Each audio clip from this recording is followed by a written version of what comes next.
1 minute সময় দিন, চাকরির পরীক্ষায় 1 নম্বর তুলে নিন। দেখুন প্রশ্নে আছে ৭৫৪০ সংখ্যাটিতে ৫ এর স্থানীয় মান ও স্বকীয় মানের পার্থক্য কত। সংখ্যাটি হচ্ছে ৭৫৪০। এখানে 0 এর স্থানীয় মান কিন্তু 0ই, এই 4 এর স্থানীয় মান হচ্ছে 40, 5 এর স্থানীয় মান কত 500, আর 7 এর স্থানীয় মান হচ্ছে আমাদের ৭০০০। এখানে 5 এর স্থানীয় মান বলছে 500 দিলাম।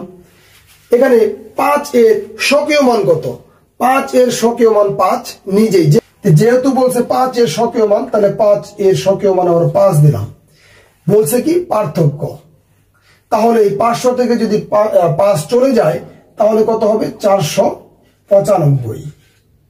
আমাদের আনসার হবে কত, ঘ নাম্বার। আশা করি বুঝতে পেরেছেন।